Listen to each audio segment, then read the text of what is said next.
Olá, meus queridos amigos que me acompanham aqui no canal Fala Sério Pastor, sejam bem-vindos ao nosso canal. Hoje nós vamos fazer um vídeo bem interessante, nós vamos refutar a fala de um líder evangélico, um pastor aí conhecido, é o pastor Elias Soares, e ele diz que a doutrina aniquilacionista não tem apoio bíblico, e ele vai então tentar provar a sua doutrina da imortalidade da alma com base em um texto que, segundo ele até intitulou, eu estou até com um vídeo aqui na minha frente, ele diz assim: a passagem bíblica que travou os mortalistas, isto é, os aniquilacionistas. Será? Vamos então fazer uma análise desse vídeo. Eu gostaria de convidar você a acompanhar comigo com muita atenção e nós vamos ver aí as falhas desta interpretação do querido pastor Elias Soares. Fica com a gente até o final, tenho certeza que você vai gostar desse vídeo.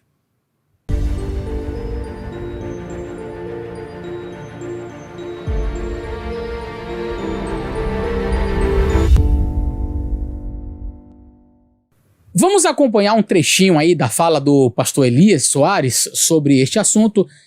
Nós vamos ouvi-lo falar algumas coisas e depois a gente comenta. Eu não posso vincular a imagem nem a voz dele aqui, porque o vídeo pode sair do ar. Então a gente vai tentar dar uma desfocada na imagem, na voz, mas apenas para que você ouça de fato o argumento que ele utiliza. Convidar vocês para pensarmos juntos, está na segunda carta de Pedro, capítulo 2, versículo de número 9. Está escrito assim: assim o Senhor sabe livrar da provação os piedosos e manter os injustos sob castigo para o dia do juízo.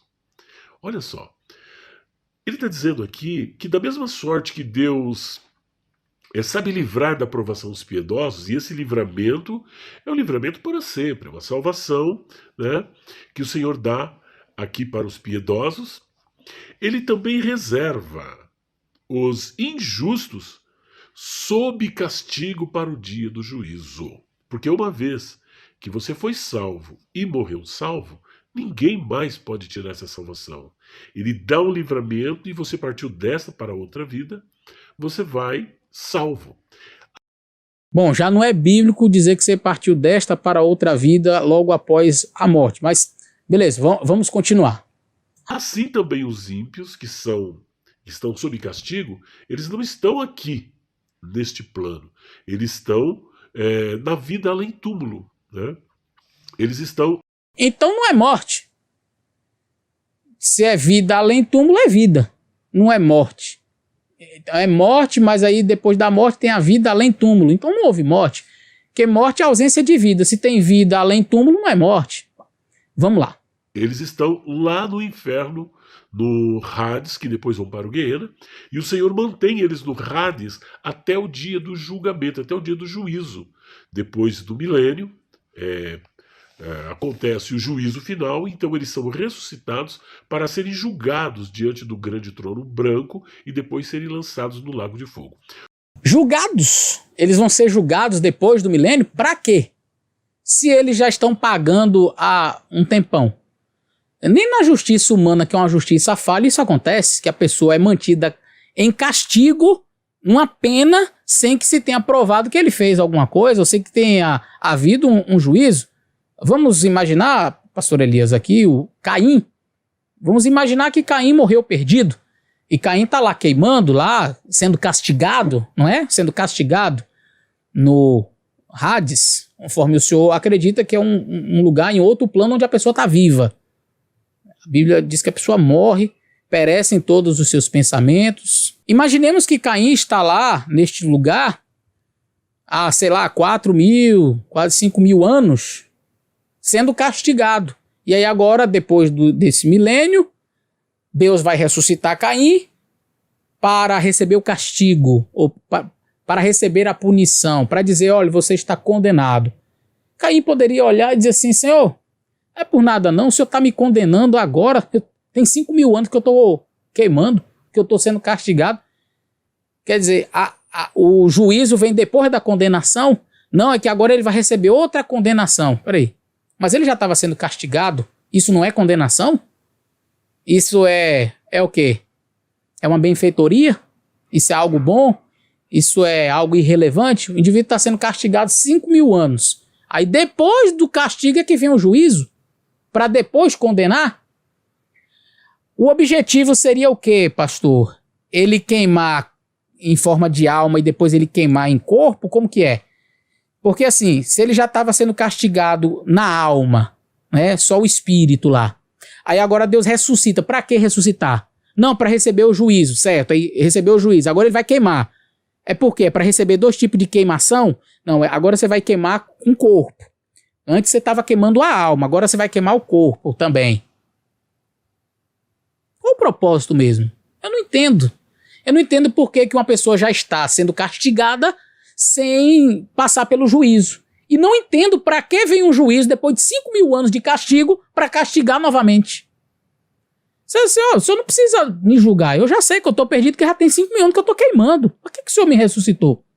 Eu fico até pensando, o senhor falou do caso dos justos, né? Fico pensando aqui o caso de Lázaro, um justo, um homem bom, amigo de Jesus, morreu. Jesus não disse, Lázaro, desce daí do céu, venha para fora. Jesus disse, Lázaro, vem para fora.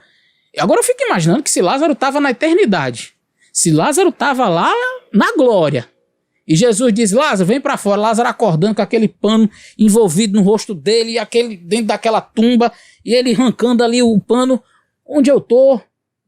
Tava na presença dos anjos, tava cantando, louvando a Deus, o que está acontecendo? Jesus está me chamando, o que foi? Não, você tinha morrido, eu ressuscitei. Ô Jesus, tava bom demais lá, tá uma beleza, rapaz, o céu, eu tava lá com os anjos, não é? Eu já tinha visto Elias, tinha feito amizade com o Elias da Bíblia, né? O Enoque, eu já tinha conversado com o meu anjo da guarda, tava um negócio tão bom, cantando, aprendi umas músicas legais. O senhor me traz pra terra de novo? Que situação, podia ter deixado eu lá, tava tão bom. Vamos continuar ouvindo? Vamos continuar ouvindo, porque até agora eu não vi lógica no argumento. O que está sendo comunicado aqui é que o Senhor mantém essas pessoas. Morreu, a sua alma fica mantida. Opa! A sua alma fica mantida? Deixa eu pegar o texto, porque eu não vi essa parte, onde diz que a alma fica mantida. Essa parte aí é por conta própria, pastor. Eu não lembro de ter visto no verso a palavra alma. Mas vamos ver, deixa eu pegar aqui a minha Bíblia para a gente ler o texto. O verso 9 vai dizer: assim sabe o Senhor livrar da tentação os justos e reservar os injustos para o dia do juízo, para serem castigados. Eu não vi a palavra alma. Esse é um acréscimo ao texto. O texto diz que Deus está reservando os injustos para o dia do juízo. Olha, a minha versão diz: assim sabe o Senhor livrar da tentação os piedosos e reservar os injustos para o dia do juízo, para serem castigados. Essa é uma versão que eu tenho aqui da Bíblia Almeida Revista e Corrigida, que vai um pouquinho diferente da sua interpretação, esse texto aqui. Essa é uma versão que eu gosto muito, ela se aproxima bastante do original, mas vamos continuar ouvindo. A palavra alma não está no texto, ok? Vamos continuar. Sob castigo até o dia do juízo. E é importante salientar que existe aqui um verbo que vai corroborar, que vai nos assegurar que realmente Deus mantém os injustos sob castigo até o dia do juízo. Né? Vamos ver. Esse verbo é o coladizomenos. O verbo coladizomenos, ele vem de coladzo. E o verbo coladzo, a ideia é castigar. Né? Castigar. E aqui, coladizomenos, ele está num particípio presente. E qual é a característica do particípio presente? Ele dá a ideia de continuidade no castigo. Continuidade no castigo, ou seja, eles estão sendo castigados e continuarão castigados até o dia do juízo, quando então receberão a sentença e depois ficarão para sempre no lago de fogo. Por enquanto estão no Hades, depois eles serão lançados no lago de fogo após o juízo final. E olha que esse texto ele está dentro do contexto também da prisão dos anjos, porque o Senhor diz aqui no versículo de número 4, olha só que interessante: pois Deus não poupou anjos quando pecaram, mas lançando-os no inferno, prendeu-os com correntes de escuridão, olha agora aqui o outro verbo, reservando-os para o juízo, reservando-os para o juízo. Esse reservando-os, preste bem atenção, esse verbo aqui, ele é ter o menos. Ter o menos. Ter o menos vem de terel. Terel é guardar. Ou seja, eles estão guardados, continuam sendo guardados, continuam sendo reservados até o dia do juízo. Porque aqui eles estão no inferno. Essa palavra inferno aqui, ela é diferente de Hades e diferente de Guiena. Trata-se do Tártaro, que na literatura grega clássica era um substantivo usado para descrever o local, a região onde ficavam presos os titãs, os semideuses. E aqui o apóstolo Pedro toma de empréstimo esse substantivo da literatura grega clássica e traz aqui para nós. Então essas pessoas estão no Tártaro, lá no Tártaro, essas pessoas melhor, estes anjos estão no Tártaro até hoje, continuam, desde quando pecaram com Satanás. Pedro está dizendo que eles continuam, olha, pois Deus não poupou anjos quando pecaram, mas lançando-os no inferno, prendeu-os com correntes. Ora, se eles deixaram de existir, como é que estão presos? Se eles deixaram de existir, como é que eles estão reservados, guardados? Isso significa que eles continuam existindo, eles continuam guardados, eles estão ali presos em cadeias até o juízo daquele grande dia. Ora, quando... Primeiro, pastor, que nenhum adventista prega isso aí que você está falando, que eles deixaram de existir, que os demônios deixaram de existir, tá? A pessoa que morre, ela morre, não fica viva após a morte, ela morre e ela vai ser ressuscitada quando Jesus voltar. E isso não é a doutrina do aniquilacionismo também, tá? A doutrina aniquilacionista não tem que ver com este sono da morte que nós adventistas ensinamos. A doutrina aniquilacionista tem que ver com o que vai acontecer depois do milênio, quando Jesus voltar e der a sentença de morte para os ímpios, e eles serão aniquilados, destruídos, mortos. Todos eles serão mortos, ok? Então, não é com essa morte que agora a pessoa morre, porque essa morte a Bíblia compara a um sono.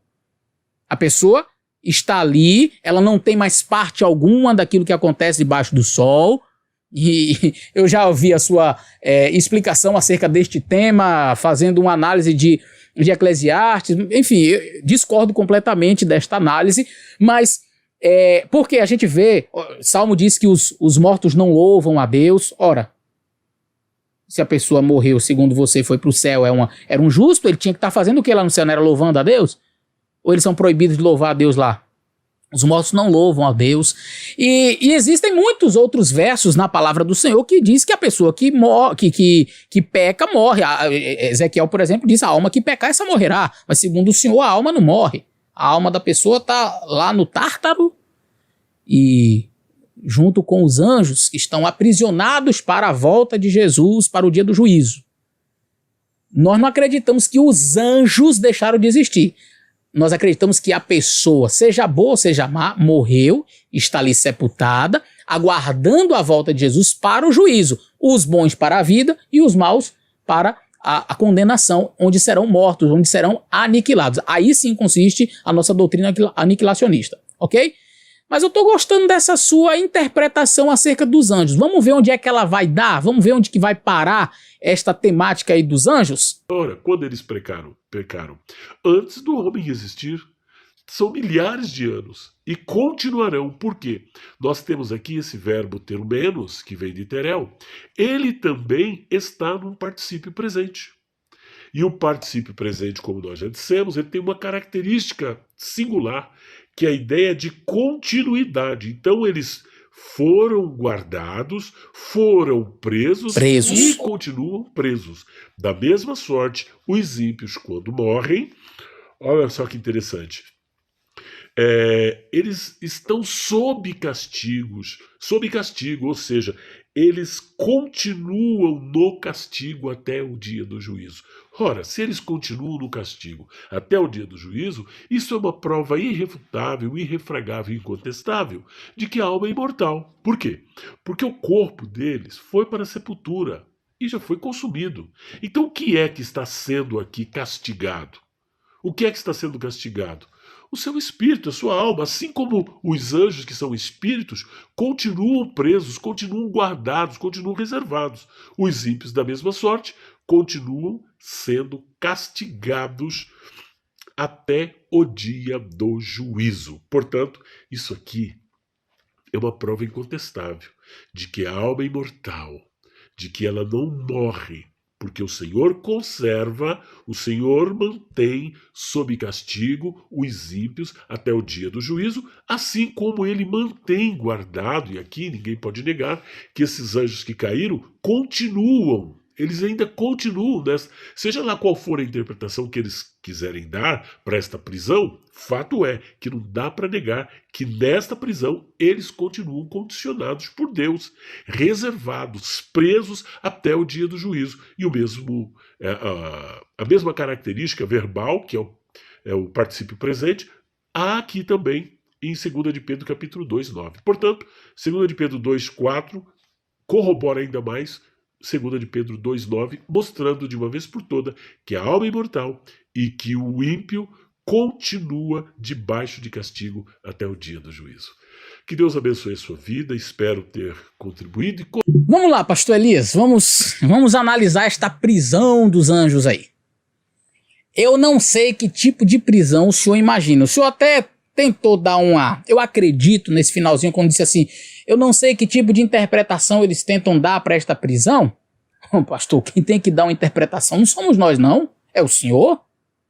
Não somos nós. Porque eu sinceramente estou ansioso para saber do senhor que prisão é essa. Por quê, pastor? Vamos analisar. Os anjos estão aprisionados. Você falou que eles estão presos, reservados, aprisionados lá. Neste lugar, o Tártaros, ok? Presos, aprisionados, reservados para o dia do juízo, quando eles então serão jogados no Guiena, no Lago de Fogo. Então eles estão aprisionados. Pastor, só me explica quem é que está fazendo todas essas mazelas no mundo. Essas maldades no mundo, essas destruições, família sendo destruída, acidente de carro, acidente no aéreo, acidentes na água, todas essas mazelas no mundo, quem é que faz, pastor? Porque se eles estão presinhos da Silva lá, presos. Agora, pastor, a não ser que tenha a famosa saidinha, não é? No Brasil tem a saidinha. Será que lá no inferno também tem uma saidinha? Ou será que Deus prendeu eles e eles têm uma chave especial? Eles conseguiram burlar a prisão de Deus para sair e vir fazer as mazelas. Vamos imaginar algumas histórias comigo aqui, pastor? O senhor disse que eles estão aprisionados desde o dia que pecaram. Então vamos lá. Deus está na sua reunião com os seus filhos, os filhos de Deus, Bene Elohim, estão ali. E de repente, Satã chega entre eles. E aí a Bíblia, Deus diz assim, lá no livro de Jó, pastor, de onde vens? Aí Satanás diz, de rodear a terra e passear por ela. Qual era a próxima frase? Mas como assim? Que rodear a terra? Eu te prendi, rapaz. Tu tá preso, tu tava preso. Como é que você saiu? Não, eu consegui uma chave. Eu tenho uma chave mestra aqui que eu consegui escapar da prisão. As correntes que o senhor colocou lá, eu consegui tirar. Ou quem sabe, senhor, é a famosa saidinha. A gente conseguiu dar uma escapulida e eu tô aqui, tava passeando na terra e resolvi dar um pulinho aqui. Desculpa a ironia, pastor, mas é que eu não consigo, sinceramente, conceber a ideia de que existem anjos aprisionados, mas eles saem a hora que eles querem. Vamos seguir na mesma linha de raciocínio. Jesus, ele vem à terra e ele está no deserto, de repente quem aparece lá? O Satanás transforma essas pedras em pães, se tu és o filho de Deus. Mas o indivíduo, tu não tá preso, o que tu tá fazendo aqui me tentando? Volta pra tua cadeia lá. Não, eu tenho a chave. Eu tenho a chave da prisão, eu saio a hora que eu quero. Pastor, se essa prisão, que eu preciso de uma explicação, que até agora, como o senhor disse, né, eles precisam, eu não sei que tipo de interpretação eles têm para essa prisão, eu também não sei, pastor. Eu queria que o senhor me dissesse que prisão é essa, né? Porque se essa prisão é isso que o senhor está falando aí, de que eles estão ali reservados, eles estão presos, acorrentados, mas eles saem a hora que quer. Pinta e borda a hora que eles querem. Quando ele quer ficar lá preso, ele fica. Quando ele não quer, ele vai tentar Jesus, ele vai gritar lá com a multidão crucifica, ou ele vai lá tentar Jó, destruir a família de Jó. Ele vai fazer as mazelas todas que a gente vê aí no mundo. Vai lá destruir em atentados, ele vai lá provocar um homem para matar uma criança. Eles estão soltos, pastor. Mas se o senhor acha que está preso, eu tenho que achar uma solução aí. Qual é a chave? Uma chavezinha que eles têm ou uma saidinha que Deus concede a eles para eles saírem de vez em quando. Porque não é possível que todas essas mazelas do mundo estão acontecendo sem a participação dos demônios. E não é possível que a Bíblia esteja mentindo quando diz que Satanás foi na presença de Deus, foi tentar Jesus. A gente vê a atuação do mal constantemente, pastor. Então, que prisão é essa? Agora, pastor, seguindo essa mesma linha de raciocínio do Senhor, se os anjos eles saem desta prisão, preste bem atenção no que eu estou dizendo aqui agora. Se esta prisão, e você disse no seu vídeo que a prisão dos anjos ela é a mesma, está aí no vídeo, o senhor disse que da mesma forma como os anjos estão aprisionados e reservados, sendo castigados para o dia do juízo, os ímpios estão ali também. Se os anjos saem, então os ímpios também saem, ou não? Por que só um pode sair e o outro não pode? Aí, pastor, eu começo já a me questionar. Será que da mesma forma como existem possessões demoníacas, e a gente sabe que são esses demônios, e que provavelmente eles deram uma escapulida da prisão, com alguma chave especial, saíram desta prisão? Será, por exemplo, pastor, que as aparições em centros espíritas também não são estes ímpios que estão voltando? Porque eu tenho certeza que o senhor não acredita em sessões espíritas, não é? Mas se a sua linha de raciocínio está correta em relação aos anjos e o comparativo que você fez é coerente, logo podemos concluir que todas as aparições que tem-se no mundo espírita, as aparições, por exemplo, de Nossa Senhora de Fátima para aquelas crianças, tudo isso daí é possível. Um vem do céu, outro vem lá do inferno, do Tártaros, porque afinal de contas eles saem a hora que eles querem. Ou só os anjos têm a chavezinha especial para sair, ou a saidinha especial que Deus dá. Os ímpios não saem, a alma deles fica sempre presa, e a dos anjos não. Pastor, ficou muito obscuro isso para mim, eu não consegui entender. Agora eu tenho aqui em minhas mãos o comentário bíblico adventista que eu gosto muito. E esse comentário traz algumas explicações muito interessantes acerca deste verso. Eu gostaria de ler com os amigos que estão me acompanhando. Aqui, quando fala sobre esta questão do verso, deste verbo, o verbo kaladizomenos, aqui diz assim: sob castigo, um particípio presente, literalmente, ser punido. Há duas linhas de pensamento bem definidas sobre a teologia de Pedro nesse contexto. Que o castigo expressa finalidade, como refletido na tradução ser castigado, isto é, com a finalidade de ser punido. Essa explicação atribui o castigo aqui mencionado ao dia do juízo. A segunda diz o seguinte, que o verbo deve ser traduzido como enquanto é castigado, com referência à retribuição que o pecado traz aos injustos durante a vida terrena. Essa interpretação está mais de acordo com a primeira metade do verso 9, segundo a qual os piedosos são livrados das tentações, preste bem atenção, livrados das tentações que os cercam nesta vida. Entretanto, os injustos, ao mesmo tempo, sofrem com o resultado de seus atos. Essa interpretação tem a vantagem adicional de preservar a força do tempo presente no particípio kaladizomenos, sendo castigado, em harmonia com o presente do indicativo do infinitivo terem, reservar. Interpretar essa passagem no sentido de que os maus estão sob punição após a morte e antes do juízo contraria todo o teor das escrituras. Quando a gente vai para o verso 4, aqui diz assim: precipitando-os para o inferno. Tradução do grego Tártaros, manter cativo no Tártaro. Os antigos gregos consideravam que o Tártaro era a morada dos ímpios, mortos, e o lugar em que o castigo lhes era dado. Portanto, correspondia ao Guiena dos judeus. Escrevendo às pessoas que viviam em um ambiente helenístico, Pedro emprega esse termo grego para transmitir seu pensamento. No entanto, ao fazer isso, ele não endossa essa ideia grega de Tártaro em que o conceito popular judaico e nem o conceito popular judaico de Guiena. Aqui, Tártaro se refere simplesmente à condição em que os anjos maus estão restritos até o dia do juízo. Evidências sobre a questão do abismos de trevas. Evidências textuais favorecem a variante abismos da escuridão. A linguagem de Pedro é figurativa. Então, pastor, a prisão aqui é uma linguagem figurativa. A linguagem de Pedro é figurativa e não serve para identificar algum lugar em particular como morada dos anjos caídos. Essa frase é diferente daquela usada por Judas em sua passagem paralela, tá? Então, quando diz que eles estão em prisões reservados, Pedro está usando de uma linguagem figurativa para dizer que estes anjos, eles não têm mais a possibilidade de salvação, eles não podem retornar, eles não têm possibilidade de voltar para o céu, mas sim, eles estão reservados para o dia do juízo. Assim como aqueles que morreram e estão na sepultura também estão ali reservados para o dia do juízo. Quando então o juízo for estabelecido, quando então eles forem julgados e só então condenados é que eles queimarão, pastor. Não tem ninguém queimando sem passar pelo juízo, porque isso seria contra a lógica humana, imagina a divina.